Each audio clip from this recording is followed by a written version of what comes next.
All right, let's just get right into it. Welcome to today's StoxCompare Explainer, where we are tackling one of the absolute most polarizing names in the entire EV market right now. We're talking about Rivian. Is this electric truck darling, the one that totally took the market by storm a few years ago, finally ready for a massive comeback after a truly brutal stock drawdown? Or, are investors just trying to catch a falling knife here? That is the ultimate question for our analysis today as we unpack the data, the fundamentals, and the massive test currently facing the company. So before we look at where Rivian's headed, we really have to look at where it's been. And honestly, this number tells the whole story. Negative 87.8%. That is the staggering, eye-watering drop Rivian stock has suffered since its IPO peak back in 2021. I mean, for early investors, this has just been an absolute masterclass in the very real dangers of high valuation growth stocks. You can literally see the historical bleeding on this chart. That steep, painful descent from the highs near 180 bucks all the way down to single digits. But wait, look closely over there at the far right. The bleeding actually seems to have stopped, and we're tracking a nice 13% recovery in the one-year pulse. Why? Well, because the market is always looking ahead, specifically to what you see right at the bottom there, the ultimate catalyst. The question on everyone's mind on Wall Street is whether that new $45,000 R2 model can fundamentally step in and save this stock. Okay, let's move to section 1, the big Rivian crash, and our stock performance reality check. Starting right at the top, we're currently looking at a share price of $15.84, which gives Rivian a market cap of around $22.9 billion. Now, when we break this down into different time frames, the story actually gets pretty nuanced. The 5-year chart on the left, yeah, that's the long-term pain we just talked about. But check out the middle chart showing that one-year pulse, up roughly 13%. And then on the right, the year-to-date performance shows some short-term volatility. The stock is down a little over 18% year-to-date, but crucially, it's successfully defending those one-year gains. Basically, it's starting to establish a floor. Section 2, Financials and Cash Burn. Top-line growth versus the true cost of survival. Look, if you are a Rivian bull, this right here, this is the chart you literally print out and frame on your wall. It brilliantly illustrates hypergrowth actually being realized. We're talking about top-line revenue exploding from just $55 million in 2021 all the way up to an estimated $5.38 billion by 2025. Scaling up deliveries like this proves that Rivian isn't just a concept company anymore, right? They have incredible manufacturing ramp-up capabilities. As that original R1 platform matures, those production efficiencies are unlocking some absolutely massive top-line scale. But here's the catch. Top-line revenue kind of means nothing if you're losing money on literally every vehicle you sell, which brings us to the most extreme juxtaposition in this whole analysis. Back in 2021, Rivian's gross margin was a catastrophic negative 845.5%. Ouch. But by 2025, their target gross margin is a positive 2.7%. So let's look at exactly how they're navigating this giant gross profit challenge. The trajectory on this chart shows some really aggressive cost reductions year over year, from negative 188% in 2022, slicing it down to negative 24.1% in 2024. But direct your attention to that circled area for 2025. That positive 2.7%, that is the absolutely critical turning point. It officially stops the bleeding. For the first time, it means Rivian is projected to finally make more money per car than it actually costs to build them. However, surviving in this industry isn't free, and the stark reality of their balance sheet is laid pretty bare right here. On one hand, you have a steadily shrinking cash runway, with about $6.08 billion in cash reserves remaining for 2025. On the other hand, well, look at that black line slicing upward through the bar chart. That right there is the brutal cost of survival. They've had to dilute the share count from 204 million shares in 2021 to over 1.18 billion shares today. And that's just to fund their operations and that heavy $1.71 billion capex for the R2 expansion. It is quite literally a race against the clock. Which obviously leads us, and really every investor out there, to ask the big multi-billion-dollar question. Can this new $45,000 R2 model outpace that cash burn and actually save Rivian?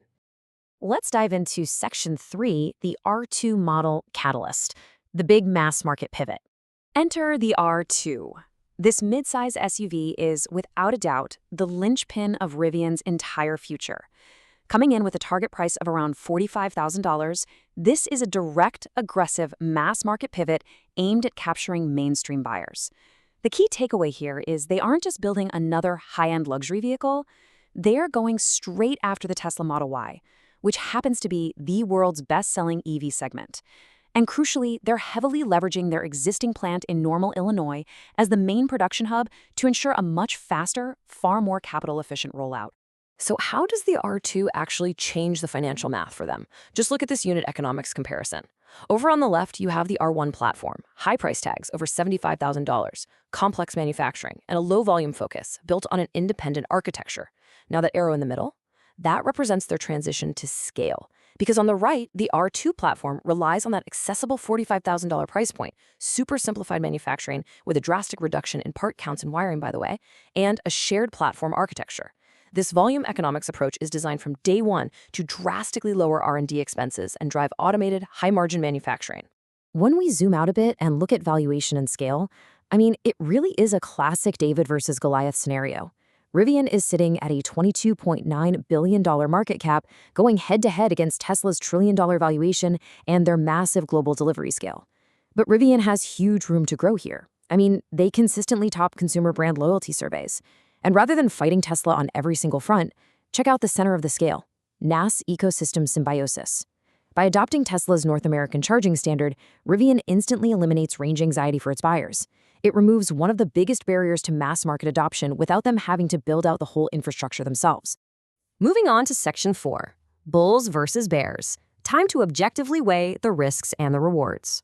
As retail investors, we absolutely have to look at both sides of the coin here, right?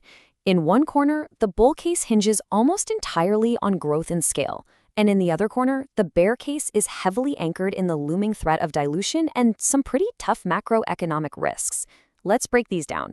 The bull case really focuses on the three primary growth drivers you see highlighted with the green arrows. First up, massive pre-orders. Surging demand and a huge R2 pre-order backlog absolutely validate their product-market fit. Second, cost parity achieved. Thanks to scaling up manufacturing, they've successfully renegotiated major supplier contracts. And third, high-margin revenue streams are finally unlocking through software subscriptions and strategic joint venture capital. On the flip side, though, the bear case presents three glaring red flags that we just cannot ignore. First is that massive dilution threat. A projected negative $2.48 billion in free cash flow means sustained cash burn, which risks even further shareholder dilution down the line. Second, macro headwinds.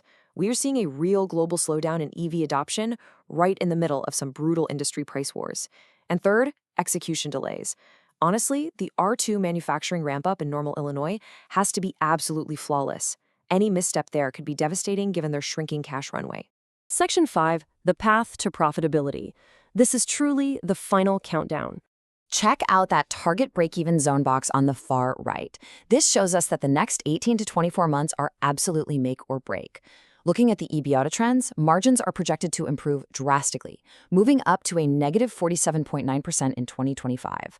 The volume lever, which basically means the successful massive delivery ramp of the R2, is the primary key to achieving the operating leverage they need to push these lines up and finally cross that 0% break-even threshold. So to summarize this crazy tension between the company's severe capital costs and its promised future, it's literally a race between their current financial state and their upcoming catalysts. Yes, they are battling a shrinking cash runway, but they're launching the 45K R2 to fix it. Yes, they've suffered massive share dilution, but they are targeting a positive 2.7% gross margin pivot by 2025. And yes, they have incredibly capital-heavy CapEx right now, but they're actively de-risking the consumer experience by smartly adopting the Tesla Next standard. Which brings us to Section 6, the final investment verdict and our official StoxCompare rating. So, based purely on the data we just walked through, the final verdict lands squarely as a speculative buy. For the short term, meaning the next 0 to 12 months, we're calling this a hold. You should absolutely expect heavy volatility as the cash burn continues and R2 production is just starting to ramp up. However, if you look at the long term, that 1 to 3 year horizon, it transitions to a solid buy. There is just massive upside if the R2 successfully captures even a fraction of the Model Y's market share. Ultimately, this is a high-risk, high-reward turnaround play built for patient capital. And there you have it. That wraps up our StoxCompare explainer on Rivian's grand turnaround strategy. But hey, now I want to hear from you. After looking at the financials, that massive IPO drop, and the potential of the R2 catalyst, what do you think? Is RIVN just a value trap, or could this truly be the next Tesla? Drop your own bull or bear verdict in the comments below. And hey, if you found this explainer helpful and you want more of this data-driven, slide-by-slide financial analysis, make sure to hit that like button and subscribe to the channel. Until next time, stay focused and keep learning.